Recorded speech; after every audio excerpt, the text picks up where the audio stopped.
Assalamualaikum warahmatullahi wabarakatuh. Perkenalkan, nama saya Adina Rahayu dengan NIM 207200069 dari kelas Tadris IPA B IAIN Ponorogo. Dalam kesempatan kali ini, saya akan menampilkan film animasi Plotagon yang diampu oleh Bapak Wirawan Fadli dengan tema Keteraturan Gerak Rotasi dan Revolusi Bumi. Assalamualaikum warahmatullahi wabarakatuh. Selamat pagi anak-anak. Waalaikumsalam warahmatullahi wabarakatuh. Selamat pagi juga, Bu. Waalaikumsalam warahmatullahi wabarakatuh. Selamat pagi juga, Bu. Waalaikumsalam warahmatullahi wabarakatuh. Selamat pagi juga, Bu.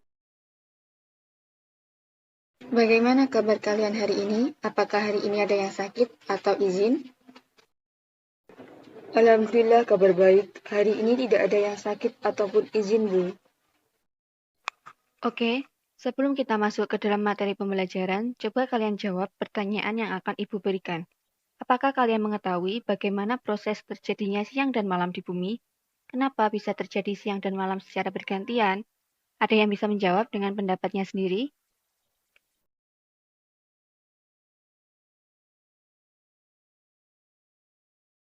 Sambil menunggu jawaban dari kalian, Ibu akan menyampaikan tujuan pembelajaran yang akan kita pelajari hari ini.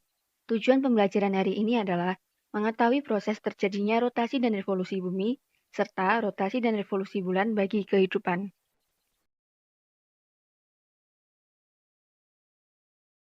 Bagaimana? Belum ada yang bisa menjawab? Ya sudah, kita lanjutkan ke materi pembelajaran dulu saja ya. Nah, murid-murid, terjadinya siang dan malam merupakan salah satu akibat dari adanya rotasi bumi. Rotasi bumi merupakan perputaran bumi pada porosnya dari arah barat ke arah timur. Untuk satu kali rotasi, bumi membutuhkan waktu 23 jam, 56 menit, 4 detik, atau 24 jam. Untuk satu kali rotasi ini disebut dengan skala rotasi. Lantas, bagaimana proses terjadinya siang dan malam itu? Terjadinya siang dan malam apabila permukaan bumi yang sedang menghadap matahari akan mengalami siang, sedangkan permukaan bumi yang membelakangi matahari akan mengalami malam. Peristiwa ini terjadi karena adanya periode peredaran semu harian matahari 24 jam. Maka panjang siang atau malam rata-rata adalah 12 jam. Pergantian dan perbedaan siang dan malam akan menjadi lebih besar wilayah tersebut apabila jauh dari garis khatulistiwa. Akibat rotasi bumi yang lain adalah peredaran semu harian benda langit. Pergerakan matahari dan benda-benda langit melintas dari arah timur ke barat disebut sebagai peredaran semu harian benda langit. Hal ini terjadi karena pergerakan yang kita amati di bumi bukan semata-mata disebabkan oleh pergerakan matahari dan benda-benda langit tersebut, akan tetapi disebabkan oleh adanya rotasi bumi yang bergerak dari arah barat ke arah timur. Contoh yang lainnya adalah perbedaan waktu di berbagai tempat di dunia.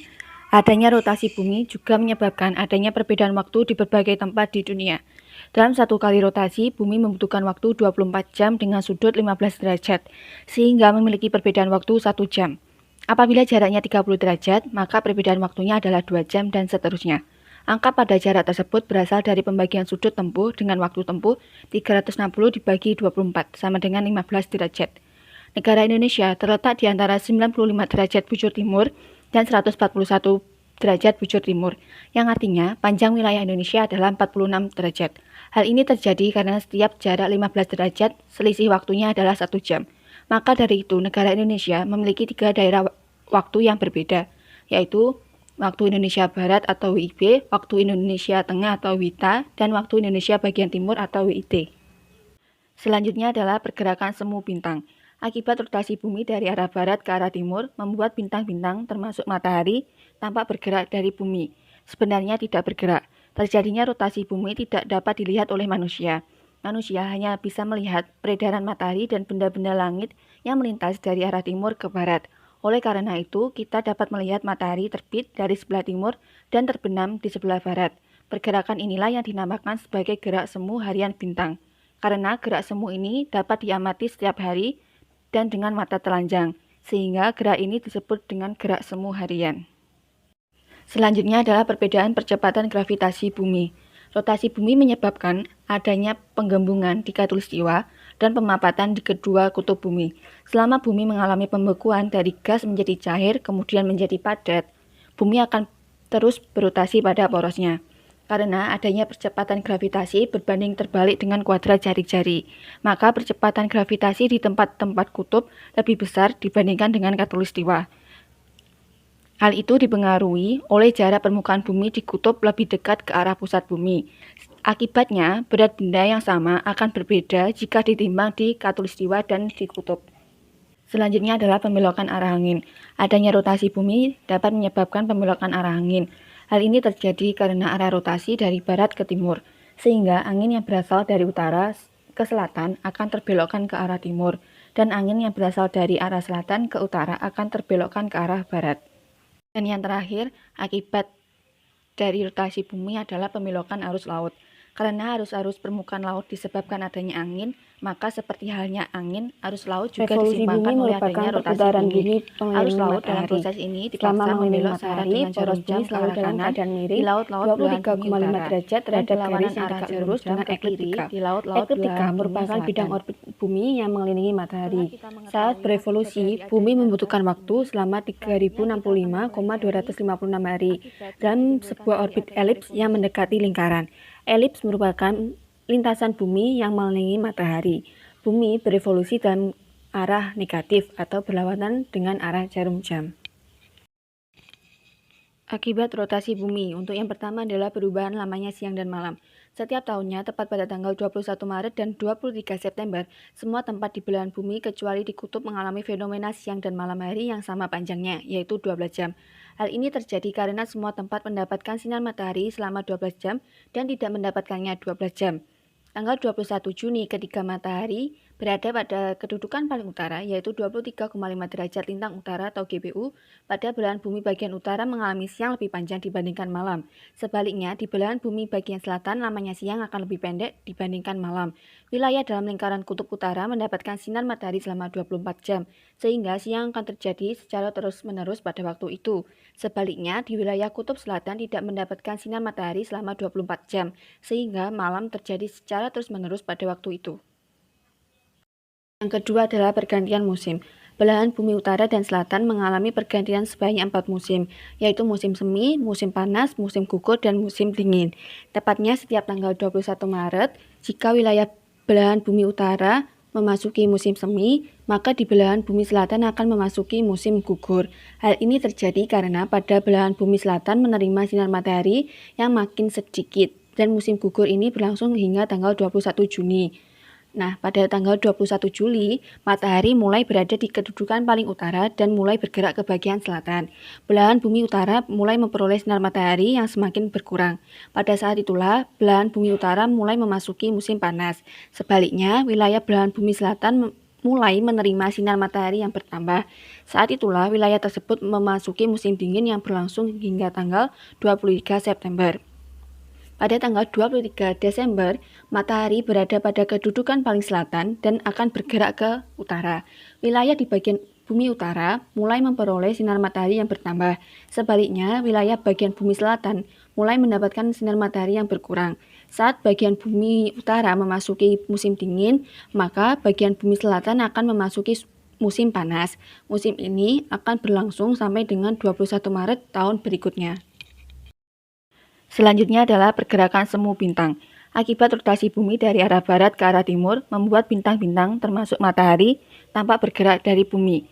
Sebenarnya tidak bergerak. Terjadinya rotasi bumi tidak dapat dilihat oleh manusia. Manusia hanya bisa melihat peredaran matahari dan benda-benda langit yang melintas dari arah timur ke barat. Oleh karena itu, kita dapat melihat matahari terbit dari sebelah timur dan terbenam di sebelah barat. Pergerakan inilah yang dinamakan sebagai gerak semu harian bintang. Karena gerak semu ini dapat diamati setiap hari dan dengan mata telanjang, sehingga gerak ini disebut dengan gerak semu harian. Keempat, terlihatnya rasi bintang yang berbeda dari bulan ke bulan. Adanya revolusi bumi menyebabkan bulan-bulan yang terlihat di atas langit terlihat seperti rasi bintang Maluku. Pada bulan selanjutnya akan terlihat rasi bintang Scorpio dan begitu seterusnya. Terjadi perubahan, dan perubahan tersebut diakibatkan oleh posisi kita sebagai pengamat di bumi. Dan yang kelima adalah penetapan kalender Masehi. Berdasarkan pembagian bujur, yaitu bujur barat dan timur, maka batas penanggalan internasional yaitu 180 derajat. Akibatnya, jika belahan bumi timur bujur 180 derajat tanggal 14, maka di belahan barat bujur 180 derajat masih tanggal 13, seolah-olah melompat 1 hari.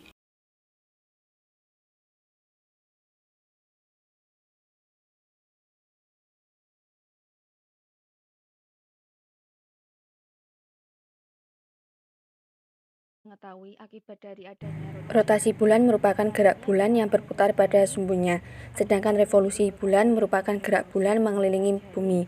Untuk waktu revolusi sama dengan waktu rotasi bulan, sehingga menyebabkan wajah bulan yang menghadap ke bumi selalu nampak sama. Waktu yang dibutuhkan bulan untuk satu kali berevolusi adalah 29 hari, 12 jam, 44 menit, dan 3 detik, atau 1 bulan. Akibat dari adanya rotasi bulan dan revolusi bulan. Yang pertama adalah terjadinya pasang dan naik air laut. Pada peristiwa ini terjadi proses yang ditandai dengan air pasang naik. Permukaan laut akan naik. Sebaliknya, jika laut pasang surut, maka permukaan air laut akan menurun. Air laut di permukaan bumi yang menghadap dengan bulan akan tertarik oleh gaya gravitasi bulan, sehingga terjadi pasang naik. Sebaliknya, air laut yang membelakangi posisi bulan akan mengalami pasang surut. Yang kedua, perubahan jumlah hari pada setiap bulan di kalender Hijriah. Pada kalender Hijriah, jumlah hari per bulannya adalah 30 atau 29 hari. Maka dapat dilihat satu bulan kalender Hijriah memiliki lama sekitar 29,5 hari. Hal inilah penyebab dalam kalender Hijriah ditemukan adanya tahun kabisat. Oleh umat Islam, revolusi bulan digunakan untuk menentukan perhitungan atau permulaan kalender Hijriah atau juga disebut kalender Komariah. Kalender Hijriah hitungannya lebih cepat 11 hari daripada kalender Masehi. Sehingga hal tersebut menyebabkan beberapa perayaan besar keagamaan umat Islam setiap tahunnya berubah lebih cepat dari tahun sebelumnya pada kalender Masehi. Yang ketiga, terjadinya macam-macam fase bulan dan pergerakannya. Adanya rotasi dan revolusi bulan menyebabkan perubahan penampakan bulan saat mengelilingi bumi yang dinamakan dengan fase bulan.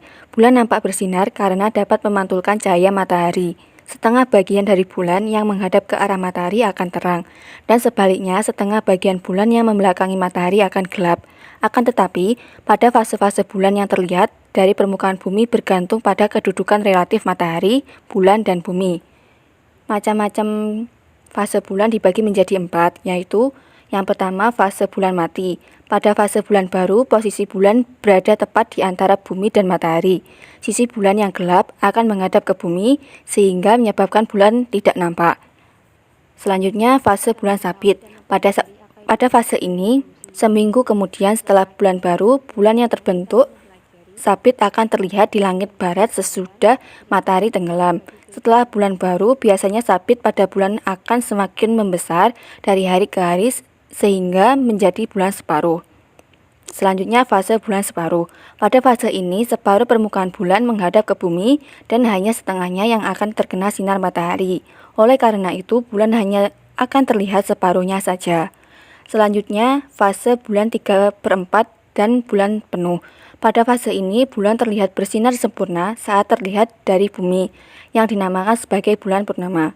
Setelah mengalami keempat fase tersebut, kemudian bulan akan kembali ke fase awal dan begitu seterusnya hingga waktu kiamat tiba.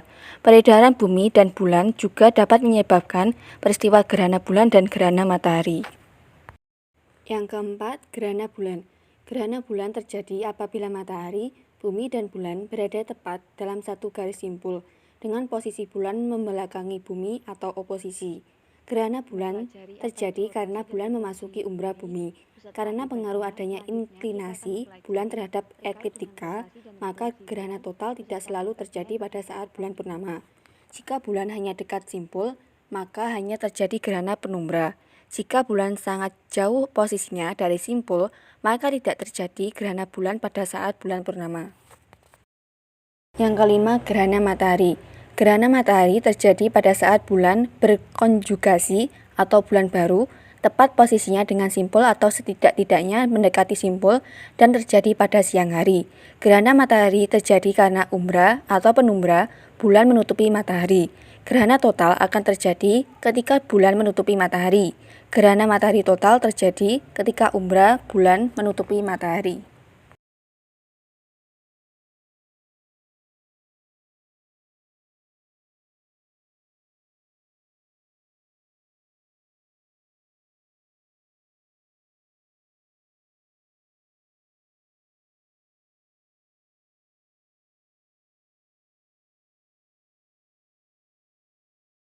Akibatnya bagi kehidupan di bumi. Apakah kalian yakin tidak ada yang ingin ditanyakan? Jikalau begitu, Ibu tutup pertemuan hari ini. Ada kurang lebihnya Ibu mohon maaf. Semoga ilmu yang kita pelajari hari ini bermanfaat bagi kita semua. Akhiron, wassalamualaikum warahmatullahi wabarakatuh. Waalaikumsalam warahmatullahi wabarakatuh. Terima kasih, Bu. Waalaikumsalam warahmatullahi wabarakatuh. Terima kasih, Bu. Waalaikumsalam warahmatullahi wabarakatuh. Terima kasih, Bu.